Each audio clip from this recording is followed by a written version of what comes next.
আসসালামু আলাইকুম সমস্ত ভিউয়ার্স। আজকে বেরিয়ে পড়েছি। আজকে ওয়েদারটা খুবই সুন্দর। এই যে কৃষকরা এখানে কৃষিকাজ করছে। তো এই এই ধান লাগিয়েছে, এই ধান যে ঘরে তুলতে পারবে এমন কোনো নিশ্চয়তা নেই, কারণ প্রত্যেক বছরে এখানে হাতি আসে এবং এখান থেকে এই ধান লাগানোর পর থেকেই হাতি আসা শুরু করে।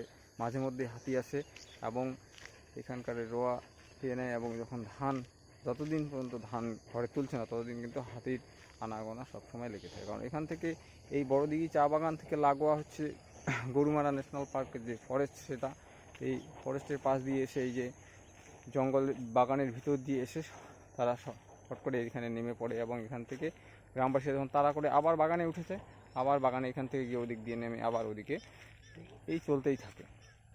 তো কত আর পাহারা দিয়ে এই বাঁচানো সম্ভব? তবুও এখানে রাত জেগে তারা টেন্ট বানিয়ে, এখনও একটা টেন্ট আছে ওই উঁচু জায়গাটার ওখানে।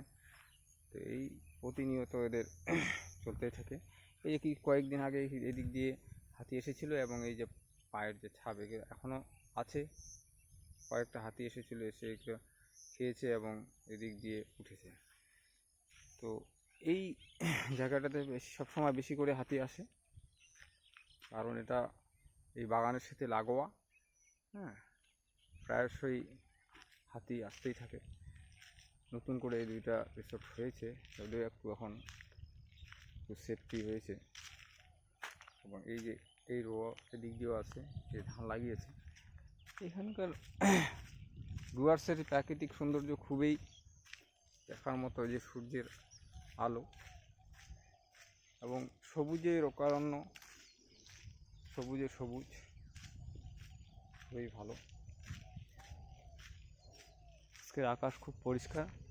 কালকে বেরিয়েছিলাম, কিন্তু এই বাগান থেকে এত বৃষ্টি যে আমরা পুরোপুরি ভিজেই গেছি। তো আমার এই শটটি যদি ভালো লেগে থাকে তাহলে লাইক, শেয়ার করতে, কমেন্ট করতে ভুলবেন না। Thank you.